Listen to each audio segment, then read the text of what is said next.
Let's get this started. The title of this is You Must Meet Your Body and Your Mind with Where You're Actually At. For those of you in my 16-week Elite Accelerator program, this video or audio is absolutely key for you to understand the process and understand exactly where you're at and where you're going. So dig in, grab a coffee, pause it if you need to, and let's hash this out. So here you are. You came into the program and your goal is you want to lose some weight. You want to gain muscle, you want to lose weight, and you want to do it in a 16-week time capsule because, hey, 16 weeks seems absolutely obtainable. And in that short period of time, and yes, that is a short time frame, it feels absolutely manageable to be able to make significant progress. When I talked about the foundational phase, your initial knee-jerk reaction could have been like, okay, but when are we going to diet harder? When is this going to get harder? I need harder in order to see progress. And this is exactly why you're here, because your form belief is that all of this needs to be hard. You're going to go 150% or you're going to go 20%, but there's no in between. And the harder it is, the more aggressive it is, the more productive you think it will be. And if you've been doing that for a year, 10 years, 20 years, 30 years. And yes, there are people in this cohort who have done this for a very, very long time of trying to turn the dial on the scale through extreme measures. Then 16 weeks feels like a time capsule that's obtainable. And it also feels like, hey, let's get this party started and get the show on the road. But here's the thing as we dig in every single week into what's going on with your body and your brain and your habits, some of you are not living in the reality of what you're creating. You want this body, you want the muscle mass, you want the fat loss, you want all of the things. And yet, you're not doing all of the things that will actually get you there. In fact, you don't even have a foundational base that would ever allow you at this point in time to get there and stay there. And that gets seen very, very early on in the foundational phase. Usually within the first couple of weeks, I have a pretty good idea as a coach who's going to be set for a fat loss phase for the next 8 weeks after the first foundation, or who needs more time majoring in the basics, majoring in a foundational phase. And for some of you, you're going to think, I'm doing fucking nothing if I am not grinding out the calories, grinding out the workouts, grinding out the cardio, and seeing the scale drop at an aggressive pace. Meanwhile, while you're building your foundation, certain things in your life are starting to improve. Your energy's coming up, you're getting stronger, your posture's changing, your digestion's improving, bloating is going down, your self-concept is starting to shift, you're learning something essentially new, and you're learning how to pick up the pieces when you fail. You're also digging a little deeper into your digestion, your energy, your hormones, and your moods, and everything else that you're kind of at times know is there, but you shove it aside when you are looking to reach that goal of weight loss or changing your body. On the other flip side of that, at times you can be totally void of even being reasonable with yourself or even self-aware of what's actually happening with your body. You think not being able to poop regularly is normal. You think hormonal dysregulation is normal. You think mood swings are normal. You think low energy is just a part of life.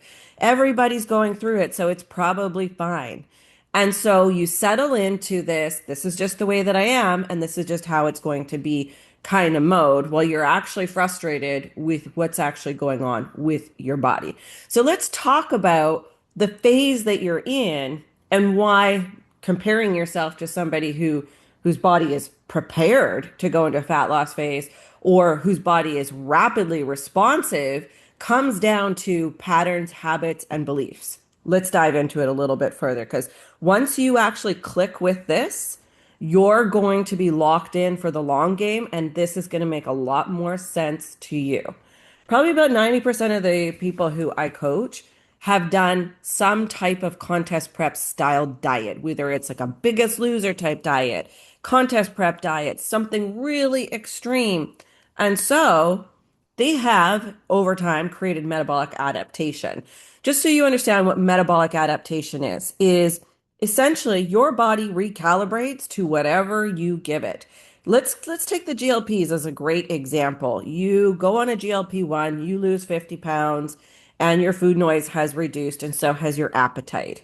Prior to going on the GLP, or just prior to even just living your life, you were eating about 2,500 calories and you're about 50 pounds over where you are right now. The food noise goes down from the GLP, you lose 50 pounds, and you're now eating 1,000 calories a day and scrambling just to get that much food in.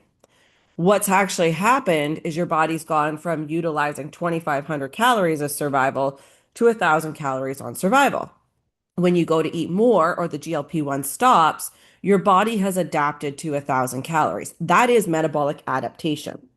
The same thing happens when you overfeed. The same thing happens when you underfeed. The body adapts. And it's not just your metabolic rate that has this adaptation. And this is where we get a little skewed because we're so focused on body fat and the scale that we are forgetting that there's a whole symphony that gets dysregulated when we underfuel and we crash diet. And yes, a GLP going from 2,500 calories a day to 1,000 calories a day and losing 50 pounds in 2 months or 3 months is a crash diet. Even if you don't use a GLP and you crash diet in any way, the metabolic adaptation is one chink in the chain that sends off alarm bells with the other chinks in the chain. Your insulin is dysregulated, your estrogen, your testosterone, your progesterone, your DHEA, your insulin growth factor, your actual growth hormone gets shifted. Everything in your body adapts for this new metabolic rate. You have to be aware that it is not just a calories in, calories out equation that is happening to you every single time you push the dial. Now, let's talk about the recovery from this because what happens when you have adapted from extreme diets? Let's just say you spend 6 months of the year trying to diet your body down, maybe not successfully, another half of the year being frustrated, or half the year competing, half the year not. You are in this constant state of dysregulation. The symphony within your hormonal endocrine system and the regulation in your brain chemistry that goes alongside it, because there is a biology when it comes to weight control. Think about a thermostat. Your body has a temperature that it likes to stay at, and it will cool you down or it'll heat you up in order to get the thermostat in check. The same fucking principle applies with your hormonal symphony, your brain chemistry, everything that happens when you go into an extreme style diet or lengthy times of choppy dieting. Okay. The same thing plays out. So even if you only, well, I kind of diet for a week and then I don't, I do 2 weeks and I don't, you are still creating dysregulation. You are still creating adaptation, just in a very slightly different way. So you have done this for a while. Let's just say you've been chasing it for a few years. You are dysregulated. You come into the foundational phase in those first 8 weeks and you're still struggling with food, you're still struggling with energy, you're still struggling with digestion, you're still struggling with the all or nothing, and you get to the 8 week point and you go, well, now I need to go into fat loss phase. And if I don't, I've failed. You haven't failed. You have not spent enough time dismantling the dysregulation that you, and until you own this fucking fact, you created. Don't blame a coach. Don't blame a contest prep. Don't blame anything. You fucking signed up for it. You put your body through it. You have to fix it. And I say that with love and I say it with passion because I was there once too. Don't be mad at what you created. Okay. You signed up for something, you did it, that sucks. But here you are, you're in it now. And the only way you get out of it is you have to strategically play the long game, not an 8 week capsule of, I'm going to fix. The 8 week foundational phase is there for those who don't need longer than 8 weeks to fix their foundation. You can't build a house without a foundation. You can't have healthy hormones, healthy brain chemistry, healthy digestion, even healthy gut microbiome without a foundation. Even your bone density will not be good without a foundation, but you want to keep pushing it because you think you're smarter than your body. Well, you wouldn't be here still frustrated with foundations and the long game if you were smarter than your body. So let's talk about what happens if you meet that 8 week mark in foundations and you need more time. And you're like, well, I thought in 16 weeks I would see the scale drop. I thought I would be better. I think this is enough for me. I think I'm done. This doesn't work. You're doing exactly the same thing you've just done for the last 5, 10, 15, 20 years. You are giving in to the extreme. It wasn't extreme enough for you. Healing yourself, recalibrating, balancing it out. It's not sexy. It's fucking boring. And you're bored with it. And you want to move on to something more sensational. I'm going to fix this first and then I'll come back. I'm going to fix that first and then I'm going to come back. No, you're not. You're not going to fix anything. You're going to go right back to the thing that broke you. And you're also going to keep playing this dance of something's wrong with me, but I don't know what. What's wrong with you is you don't have a foundation and you never spent enough time being in the foundational phase for your body to make progress. After the foundational phase, which for some of you will be 8 weeks, some it's 16 weeks, some it's 24. Some of you are going to need a darn near year. You have pushed your body into the ground for so long. And if this is hard to hear, I get it. I was once there. But you don't fix this going back to the thing that broke you. And you certainly don't fix this going, well, 16 weeks is up. Nothing really happened for me. So I'm on with it. You have to stack your wins within that 16 weeks. What are you doing? I'm going to the gym more. Perfect. I'm getting more steps in. Great. I'm actually thinking about what I'm putting in my mouth. Winning. I'm checking in, maybe not consistently every week, but maybe every 2 weeks. Winning. I'm drinking more water. I'm more self-aware. Winning. I don't have to overthink because I have a plan when I go into the gym. Winning. Stack your fucking wins. Stop staying in the loser mindset that you are losing because you're not losing on the scale at the rate that you want. You have to move out of the scale fixation and move into stacking the motherfucking wins as they come in because those wins add up and that builds your fucking foundation, gang. It builds it. Don't be 8 weeks, 16, 20 weeks in the world advanced thinking about the future when right here in the right now, you don't have it set right. Okay? You are still giving yourself permission to eat like an asshole 2, 3 times a week. You are overeating and not tracking it. You're not weighing and measuring your food. You're not getting in all your steps yet. You're not hitting your workouts yet. You can't complain about results that you're not working towards. And if you are stacking the mini wins like I talked about before, you're still winning. As long as you're locked in your mind that your long game means concessions for reality. Okay, so here's the caveat with this. If right now, sitting in this moment, I said, I want to lose 15 pounds, I'd have to lock in. I have great habits already. I work out all the time. I walk all the time. I eat really well. I don't track my food. I don't measure it, but I know that I'd have to fucking do it.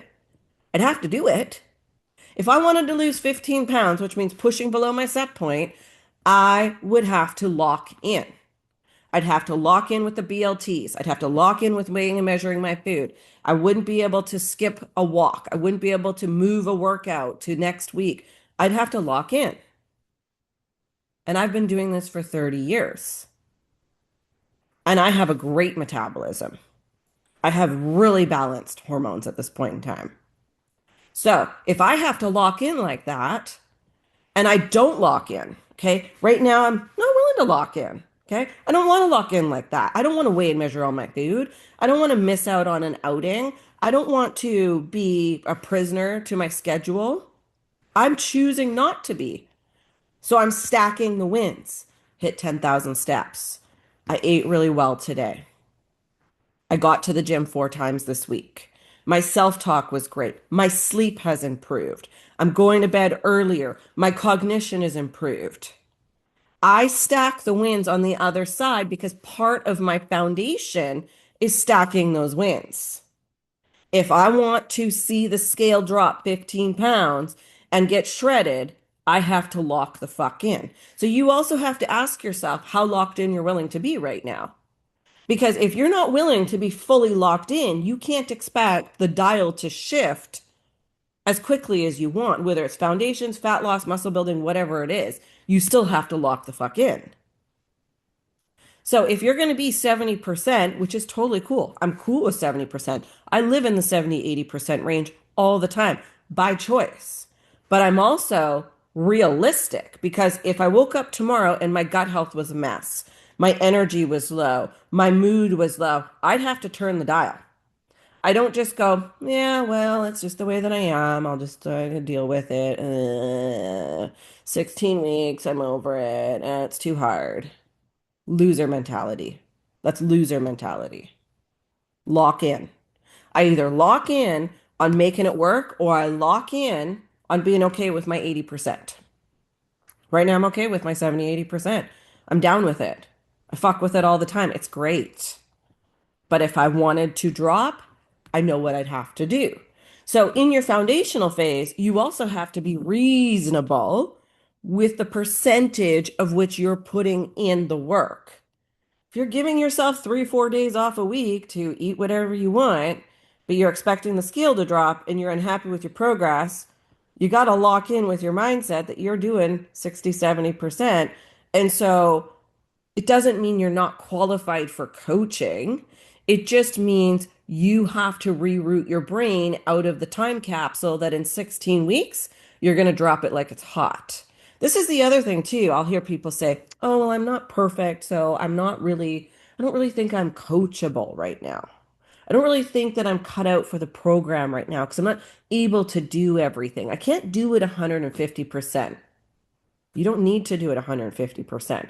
If you are going to have a strategic fat loss phase when your body is foundationally ready, okay, you will have to lock in at 100%. You will have to lock in. But if you're in the foundational phase, you're in maintenance phase, you're in metabolic recovery phase, you're in a muscle building phase, there's far more forgiveness with that. And you still qualify even if you're not 150% locked in. Okay. To think that you don't deserve accountability and you don't deserve programming and you don't deserve community and you don't deserve having a coach because you can't be 150%. That's your all and nothing mindset. That is your stinking thinking. That is one way track to loser town, is what it is. It is low level thinking because you can be all the way up high and you can be right in the middle. But the thinking that I'm too low, I'm not good enough, I suck because I can't do all the things, I'm probably not as accomplished as her other clients. That's all in your head.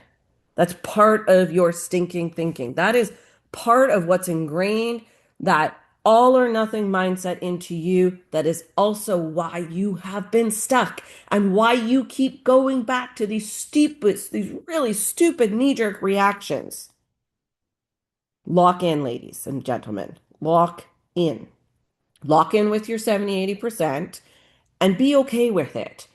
And stack your wins. Stack your wins. If you've got 4 days on your training program and you hit all four, clock that win. If you made your meals that week and you got 5 days of meal prep in, clock that fucking win. You got your steps in, clock it. You went and got your blood tested, clock it. Clock the wins. Don't look for the perfect unless you are strategically in a short time frame, aggressive fat loss phase where locking in is the only way you're going to see that type of progress. Lock in on stacking your wins, gang. Lock it in. You would be surprised at how many people with amazing bodies that they go out into the world and they wear a bathing suit and they travel and they don't think about it nearly as much as you do. They just stack their wins. They're not looking for 150% home run week in, week out. Your mindset is going to determine your outcome. So don't think like a loser, think like a winner. And a winner thinks about the wins. They stack them. And the losses, they demand a little bit 1% improvement from themselves every single week. Okay. And they hold themselves to it. If I was to look at my 80% and go, where could I have done better this week? Probably a little bit more sleep, probably a little bit more rest, maybe a little less um, aggressive hiking, and maybe a little bit more time in the gym. Like I have to do this personal inventory too, but I'm also okay with not dropping 15 pounds because I don't want to feel that discomfort right now either. Because 15 pounds below my set point, that's going to hurt. And I know what locking in like that does and what it means. Lock in on stacking your wins. And when it comes to a strategic fat loss phase, for that short period of time, you go all in. The rest of the time, stack your fucking wins. Because what'll happen is if all you do is stack wins when you drop on the scale and you see your body change, you will miss everything else that's going to allow you to actually sustain that weight. Because there's no point in hitting a weight you can't maintain at all within a range. That doesn't make any sense. Like if you get there and your digestion's poor, your energy's poor, your mood's poor, your menstrual cycle's gone, your hormones are flatlined, you're just a hot mess express, that's not a fucking win. That's a whole other recovery phase ahead of you. So let's stack these wins. Let me know how this lands on you, gang. I'm here for it.